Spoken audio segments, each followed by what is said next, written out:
Welcome to Gas, Poetry, Art, and Music.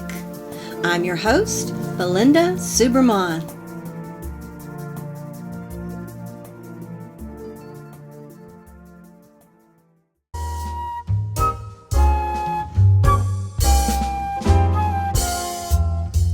At the threshold of enfleshment, no one need remind us Osiris gets ripped apart to be born again.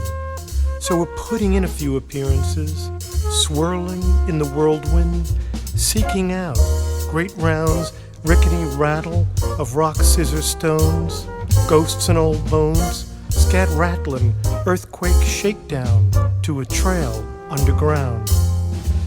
When club lights dim, our mistress of ceremonies begins, and as she opens the curtain, we see for certain the soul's 7 bodies.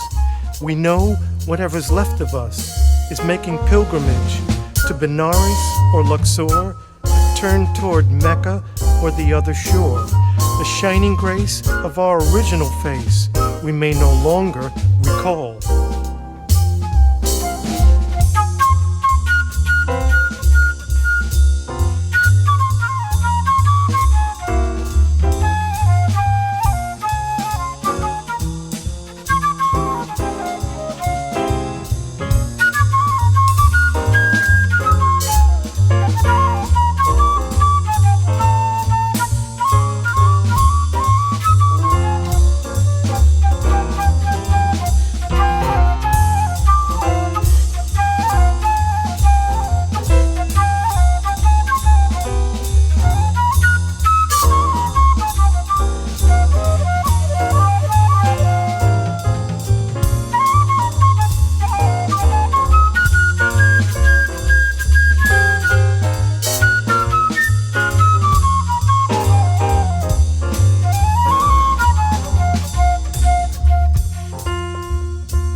So we lit our last incense stick when we saw that naked woman's shadow slip through a door in the garden's old adobe wall. The smoking wicks of our votive candles carrying in their wake the smell of autumn leaves ablaze to remind us the circle's already complete, even if we struggle with the coat's fur lining. Though we can't forget the ones we've loved, how sun shafts slid through woods to fleck their flesh in leafy shadow. Fire's consolation sings the truth we finally are. Error burned up, embers witness to the spin of a small planet. Scarecrow and a yellow moon. Pretty soon, the carnival on the edge of town. King Harvest has surely come.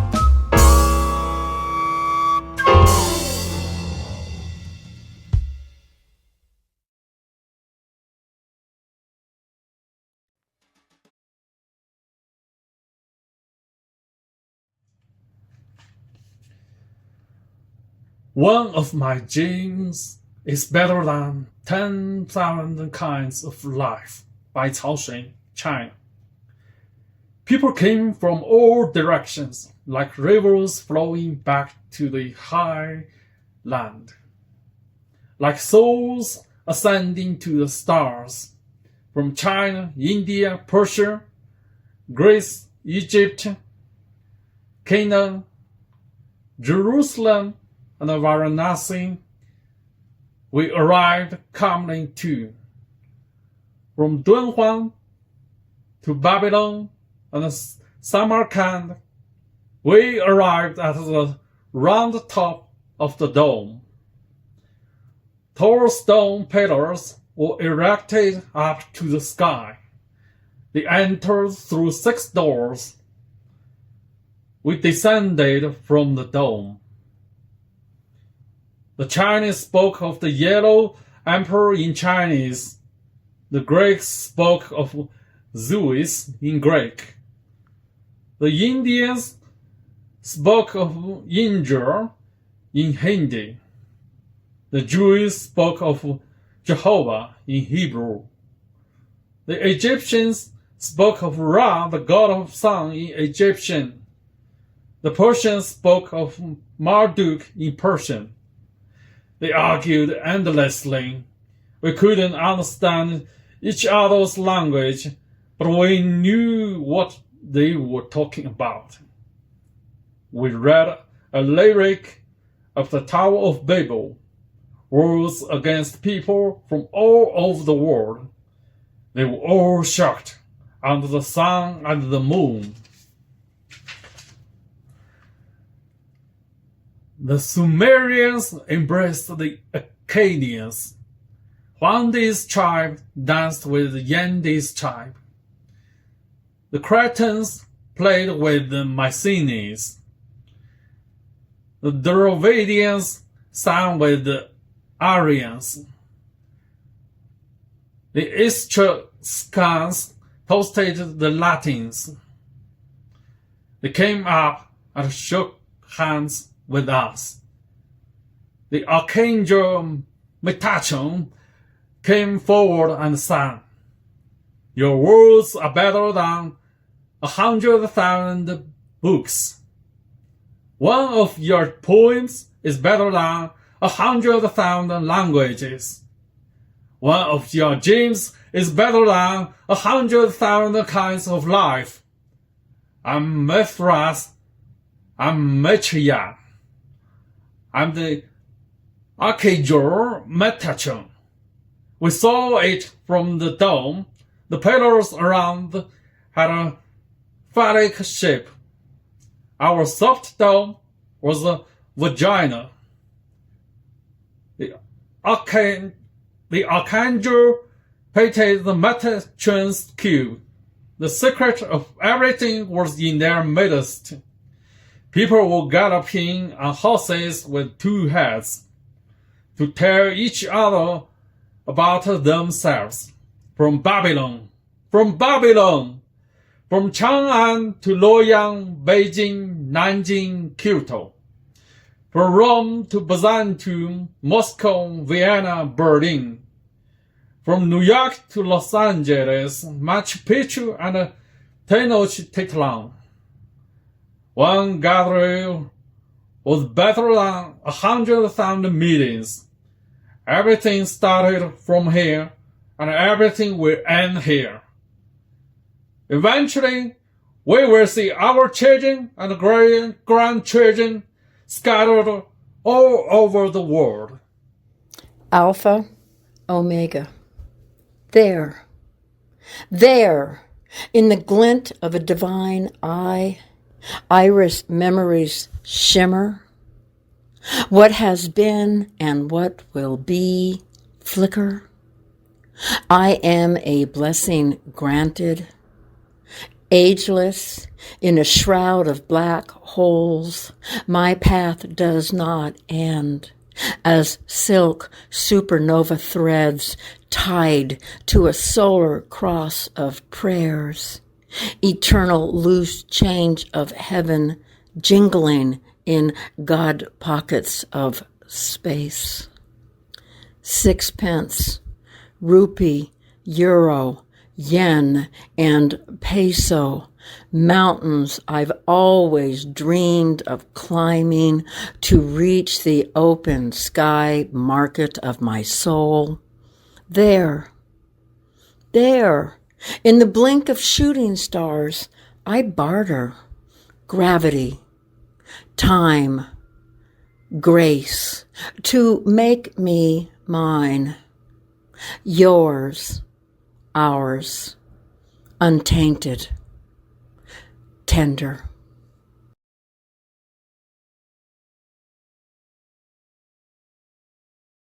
Thank you for having me here today. The message of my poem is a reminder that women everywhere still face bullying, both seen and unseen, and these behaviors continue to silence voices and limit potential. History shows that women have always fought back and using writing, education, and courage to challenge unfair tradition. Today, women around the world continue that legacy, speak up about personal struggles, social issues, and injustice. So I will start my poem now.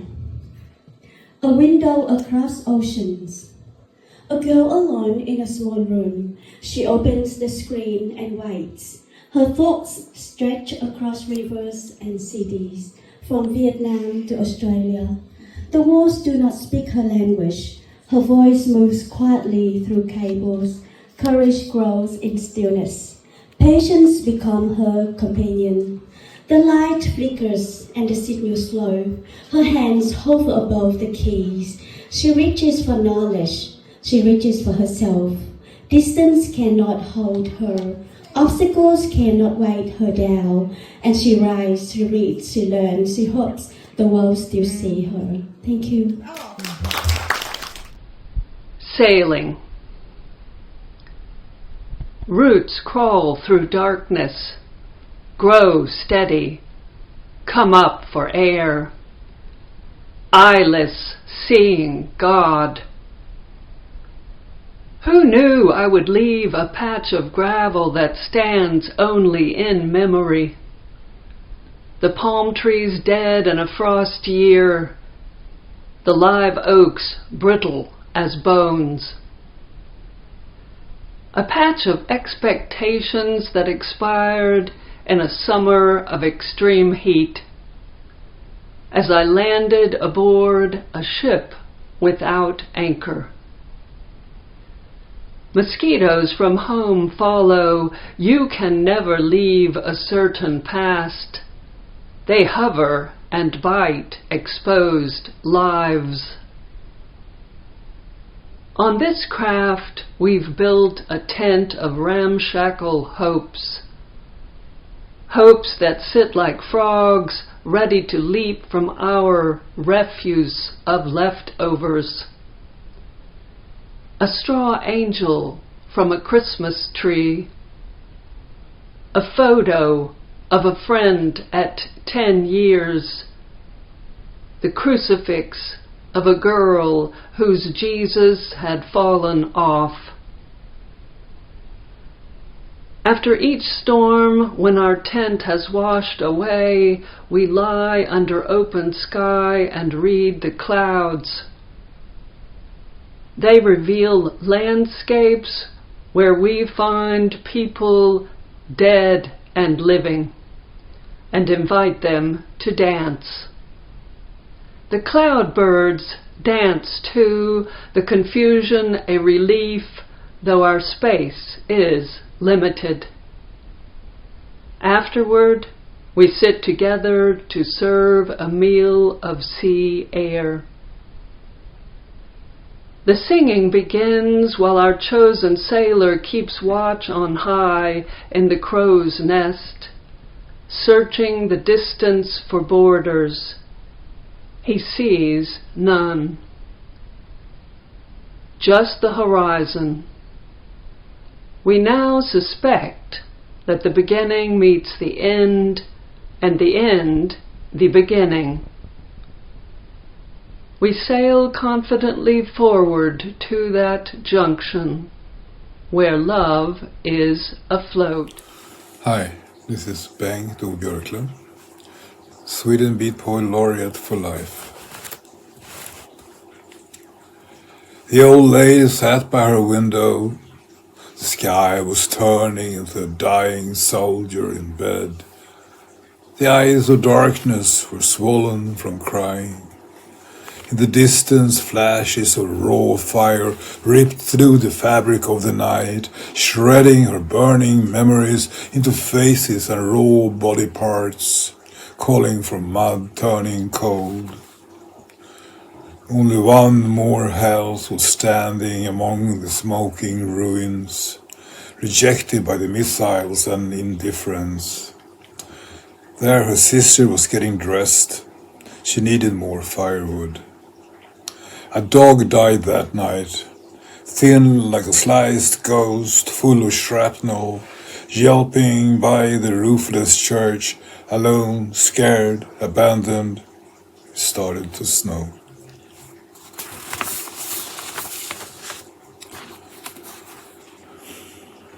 Burning a hole in my inner sky, I find landscapes in late shadow. Time's baby crawling, shedding years and history as a matter of giving birth. Worm-like I adjust to the coming of cruel rain and raw fire. Boldness will sigh in halls of rotten power, and the winged ones will soar where greed's dominion have no say.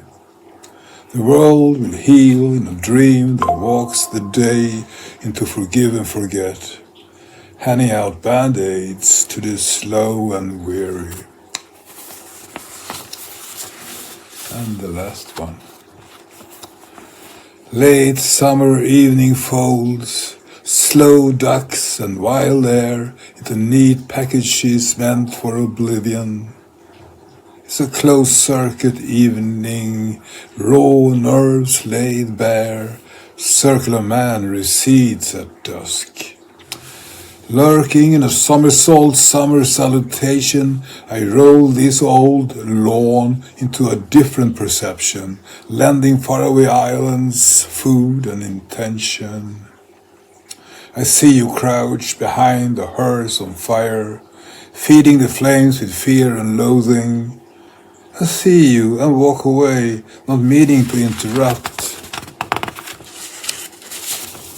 The wheels of here and all rolling into oblivion. Thank you. Rosa Mendez wonders why her abuela drew the blinds, lit 2 candles and closed her eyes on Friday nights.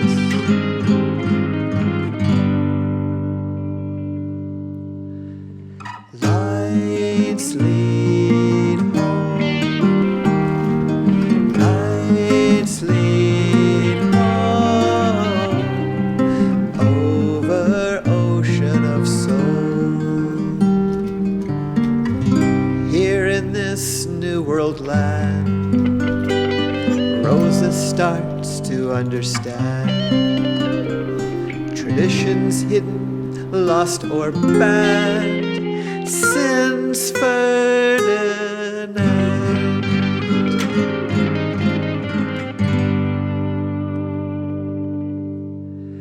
Lights lead home, lights lead home, over ocean of soul.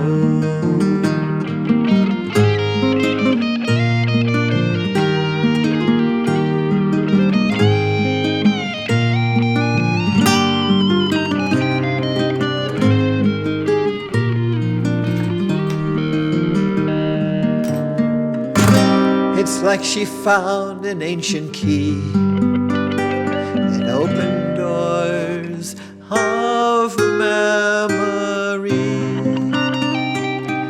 Finally safe now to see sparks redeemed.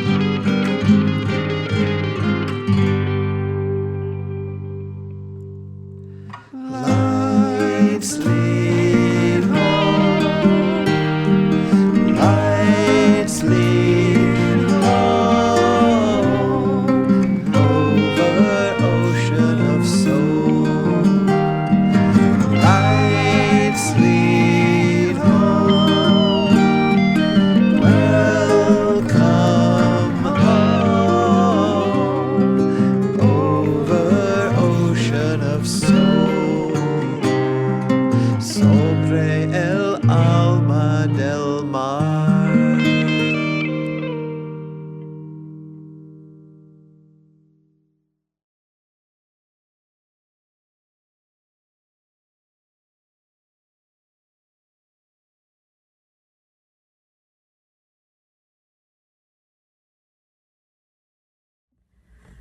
Hello, my name is Helen Pletts, and I write response poetry with Chinese poet Ma Yongbo.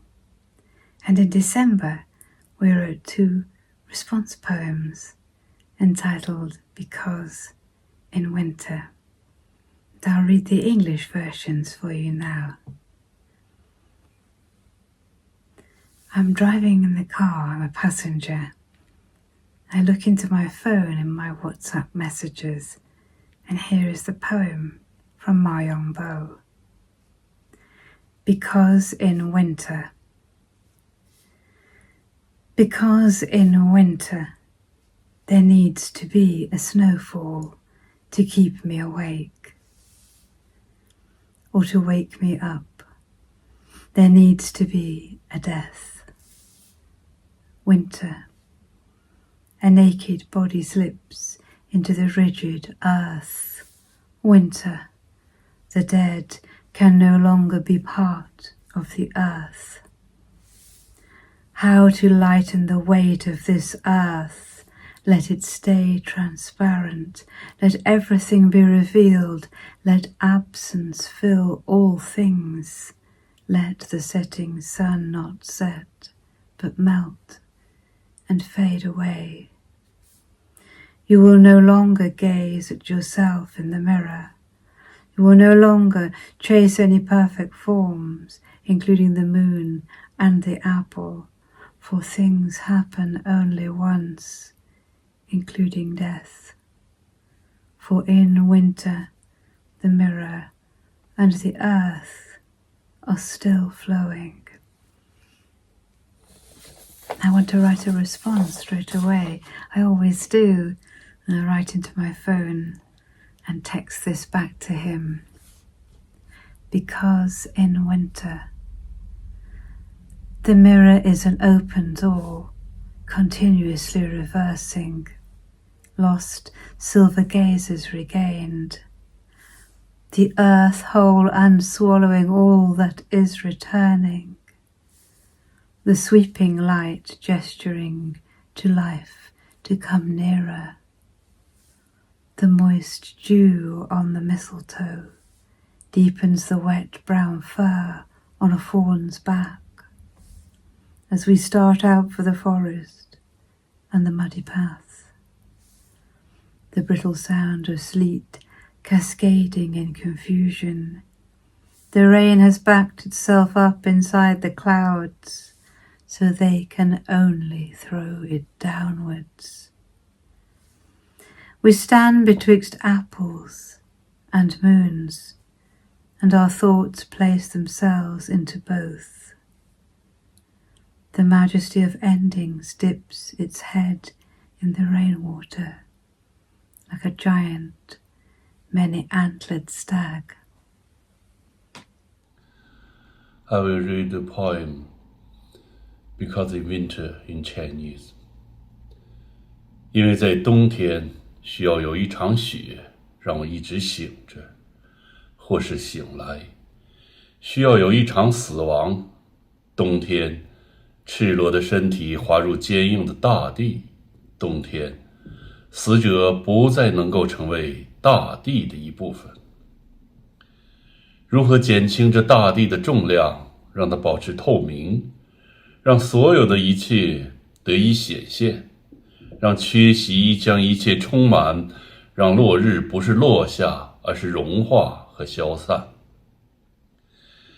你将不再注视镜中的自己，你将不再追逐任何圆满的形式，包括月亮和苹果，因为事物只发生一次，包括死亡，因为在冬天，镜子和大地也依然在流淌。Thank you。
Натали Биссо, «Если в сердце весна», Германия.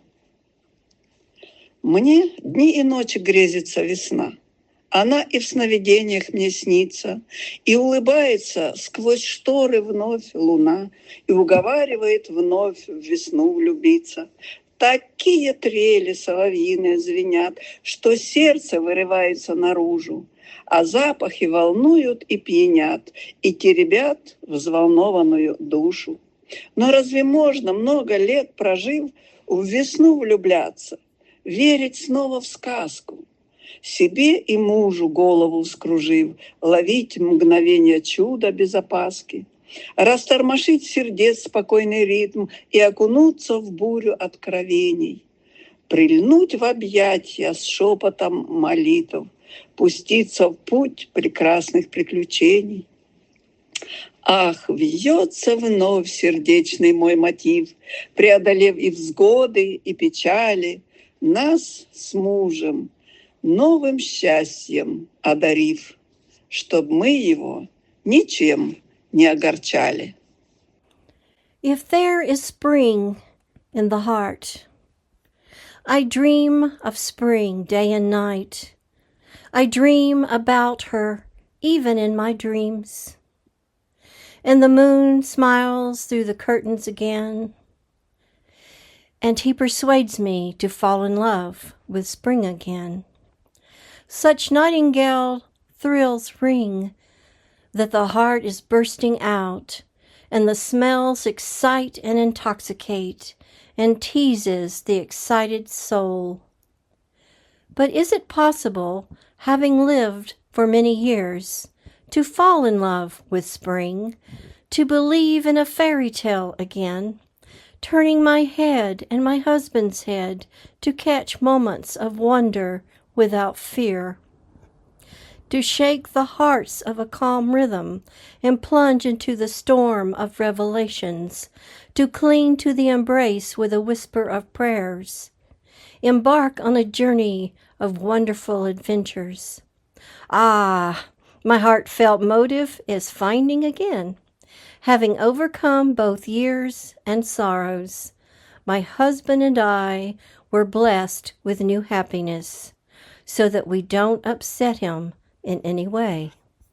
Hello, I'm R.C. Thomas. This is a poem I wrote called Lesions. When my hair is cut, particularly short, you can see the scars on the skin of the back of my skull. They are like a treasure map that the pirates had lost, and I've had the brain to discover. If you trace the route tenderly, I may let you in on where the gold is kept. They are like braille. They keep me on track when I can't see straight, and things have become unfocused. They are like fossils, mole architecture, the ridge and furrow, burrowing old trauma and cultivating a unique crop. They are the symbols of just part of my existence. They remind me of courage and all the fruits of risk and outcome. They are like a cluster of small exotic islands and a long stretch of white beach at low tide, which pulls me back down to earth as I walk it. The sand and the cuttlefish feel soft beneath my soles. Tread the shoreline tenderly, and I may show you coral, coves, and love. Thank you. Little Miss 1565, I know what you are. Little Miss 1565, I know who you are. I know what you are. I know you are. I know where you wanna be. You wanna be with me.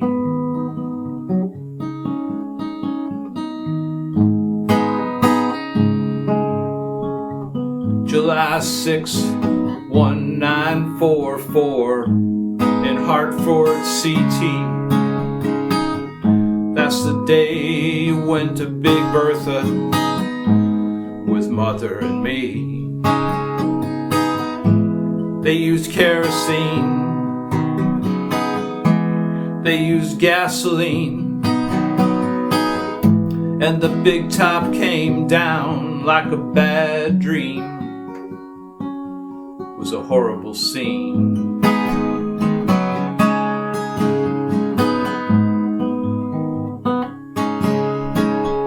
The Indian rode into my nightmare on a horse of pure flame. He came to tell me the story about a girl with no name. He wanted your love, he wanted your blood, and he rode away screaming your name. But the number remains.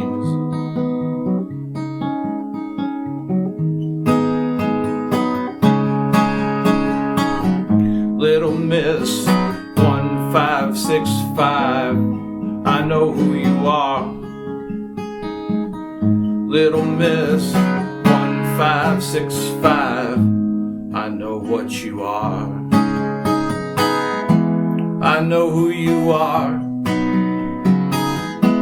I know what you are. I know where you wanna be. You wanna be with me.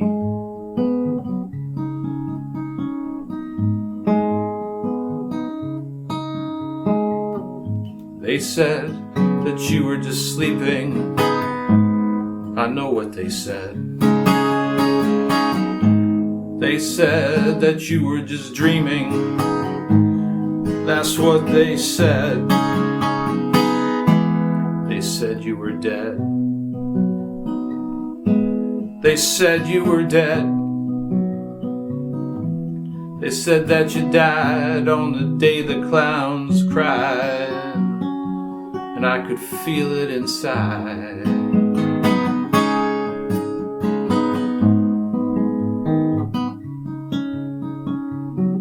Little Miss 1565, I know who you are. Little Miss 1565, I know what you are. I know who you are.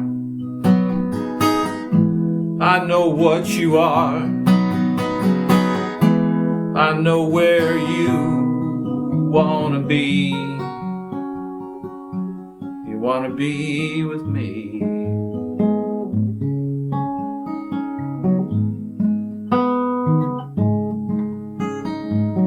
Those who survived will always remember what they felt that day. The brutes, the beasts, the heroes and the saviors will not fade away. The animals cried as they burned alive, but none of them died on that day. It was the people who prayed.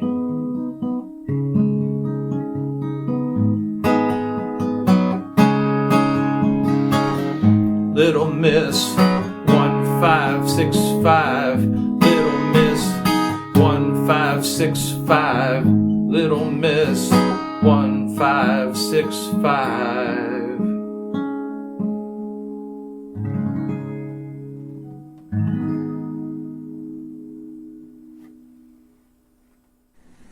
Okay, everyone.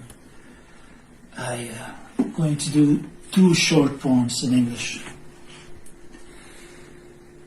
After the last one, He lowers the boom gate, steps between the tracks, stares at the landscape above the contact area of the tracks, moves backwards, as if something were approaching, but it's only a flash of light. He raises the boom gate, hangs his hat on the cranker next to his epaulets. Contemporary human trash covers the railroad graves. He stands above them. No more train is coming. The other one is coming right up. Aim and look aside. The night watchman swears the train never goes to places where the river has no recollection, where the valley is the watch pocket of the hill, where the pyramid sound turns to music. The train only goes to where there are possible offerings, where God looks aside. Thank you. Was it at the museum or the antique shop where I first saw the box of butterflies? A painted black frame under glass, window-sized with a slight scent of camphor? All of the silent specimens were shades of lunar blue. So many variants I didn't have the words to define a complete palette. The cat's whisker pins held the wings and thoraxes in neat rows despite the various sizes of the butterflies. Faced serifs penned in blue-black ink under each species. At first, at any moment, they looked like they could break free, pull their brittle bodies from the stakes, collectively pushing through the glass, an aperture of air and edge. But they were not the heavenly ghosts I had imagined. The bronze husks, broken antennae, cellophane eyes, dead-on clues. Magic dust on fragile wings, the tints of melancholy eyeshadow, forever set in an insect mortician fixative. The lines from my black ink pen pin down the phrases in their proper rows, in the proper order, from white to black, every shade of blue between. The words struggle under the weight of my pen, pinning down each noun and verb without the dignity of a killing jar. Out of the corner of my eye, I see a word begin to flutter, maybe testing new wings, trying to escape this butterfly box. I watch and wait.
Stairway to leaving. Who are we in the move of time? What centers our time to question as we leave, while always within the passage of we are form? Where the questions of form dance and the energy of being thinks it can play with the past, fool the future, trick death. Hello, vision. What do the eyes see? Why are you real? Are you dreaming? Entirely sure of anything? Welcome to the center of eternity. Have you arrived home within presence? The presence of art as the work of alive. Now you are this art, and this art is you. Hold on to nothing. Mind you are the nexus, balancing, releasing. Here comes the beauty. You are an energy being, empty of all possessions, as calmness, the reaper, loves you. Will you let love be now?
Forgiveness by Cassandra Alogoskoufi.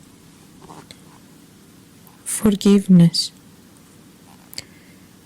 The rusted sun was about to set. A woolen thread burned softly in lucid rings of oxidized luminol. Dew droplets came over naturally with tears, closely worn to the skin, a silver hoop, piercing through the flesh of Dan. Looted by stars, our insurgent steps descend. Indecent objection, raging with pain. No lamentation in the world can erase mother's gentle caress. No wailing in the world can bring love to the betrayal's dance. And the copper knocker rang thrice, and the wind bells pealed back from the rocky ice. They were churches, in pleas for our mercy. No man forgave that paranoid void. No man forgave that paranoid void, the leftovers after controversy.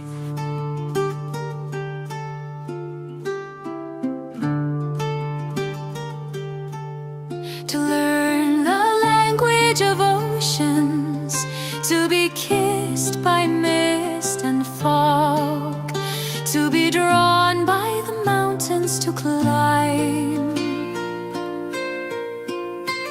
with gaping mouths that swallow and blowing snow that blinds, a high-risk challenge to die or be glorified.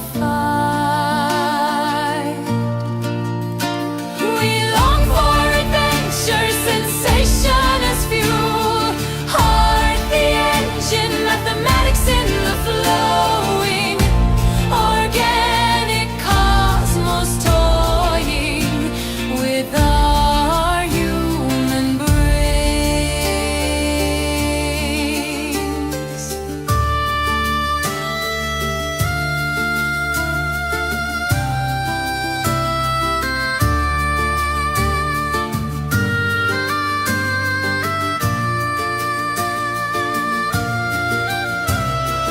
Always searching, always incomplete, always in competition to see who can get close to understanding why we are here, or realize it is sport, looking for clues in scenarios to slow breathe with tingling skin to feel free. We're like tokens come alive in the free-range game of Earth, where mythology is reality and we create as we go. Powered by gods.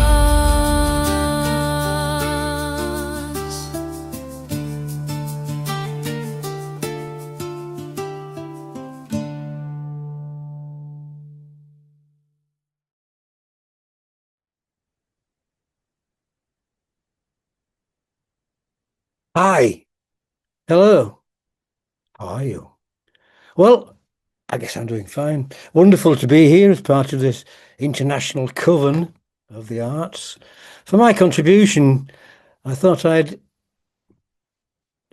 do When I Grow Down to Be a Child, which is something that I contrived with my grandson, Kieran.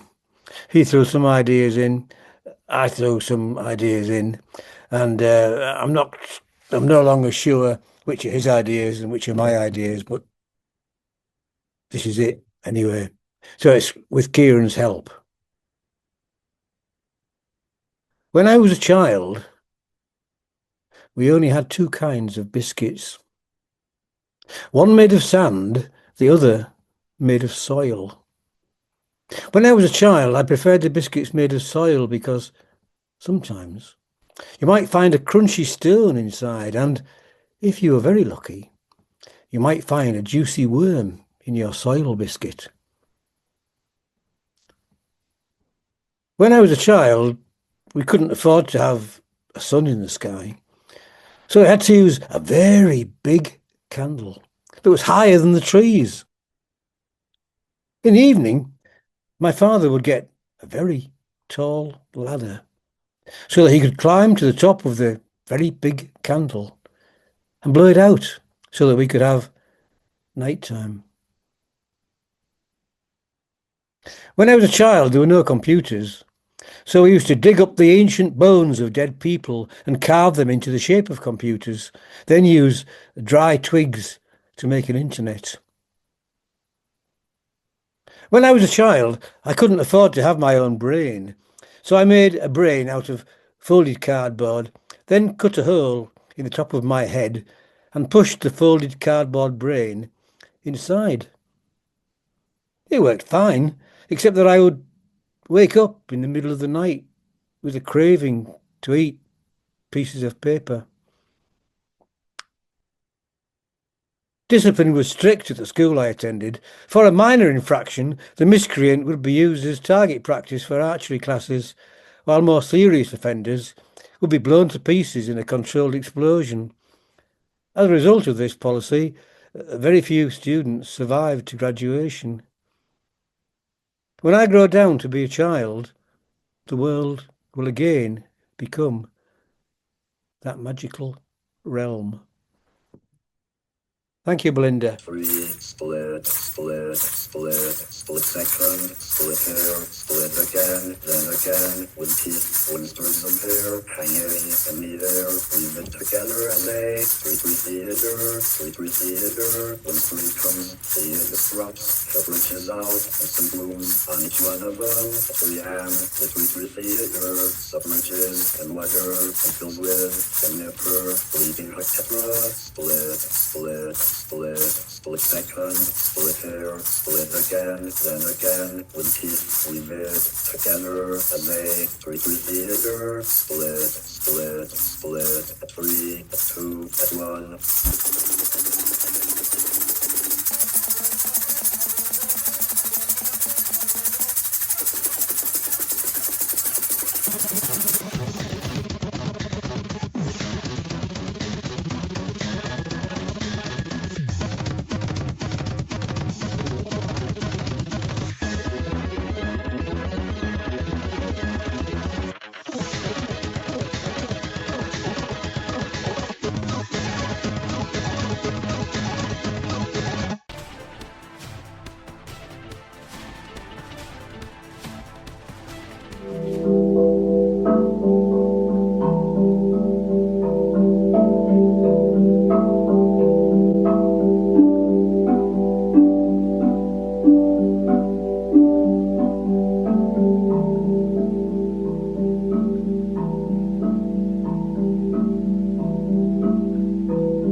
Creative agonizing achieved. Muse bins overreach a pain. No important rubric murmured.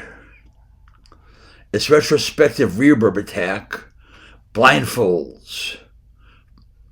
Plead a benchmark yawning ahead of a distant ferment to resist over ragged parchment. Reincarnation pack a flight span. Riddles a rain of fury. While waffle dampers climb over a hammocked subterfuge before lying in wait to inspire. Tepid breeding pastures torn to linoleum hell on first waking. A dulcimer octet rant, ingrained lifers dead to tax perspective. Dreadlock rumination fiercely admonished in first gear fashion. Sequins tarnished a somnolent clipping, and elliptic omnivore battled raw consumption radish, whether convenient or pleated. The booze timepieces scribbled lapel treads, encouraged ferment, churned ribbon farce, ragged, sneered past canonic bandanas. A past rhyme spites a launch to tether stockroom pangs on the elliptical bucket knuckles.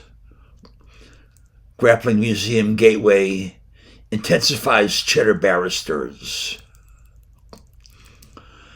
Coughing lasso vesicles left, nursing a scribble caucus, where disarmament busters canonized soda morsel drip, a steer-crossed interchange, fierce clairvoyant bargaining forms teardrops, coldly tamed.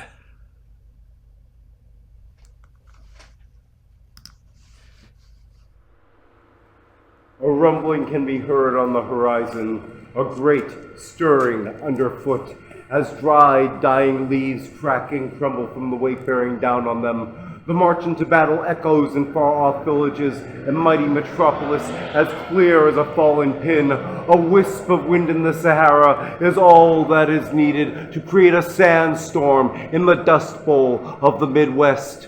Unrest in the streets and town squares, amassed in the raised voices at the checkout counter, and a fifth can be seen in the air, multiplied by the millions of disheveled and downtrodden. No, we are not to blame for the bankers' plunder. We are merely the results of deregulation, of capitalization, of corruption in high places, and our voices will be heard, vibrating in your meeting halls, crumbling your capitals to dust and ash from whence they came. Greedy children and their teachers are not the guilty parties. The excess spoils will not be found in the pockets of the toiling masses. Grandma's Social Security check did not crash the economy any more than did immigrants send your jobs to China. We are not the problem, but like a thunderbolt from Zeus's fingertips, slicing through the darkness of their expedient lies, we will be the solution.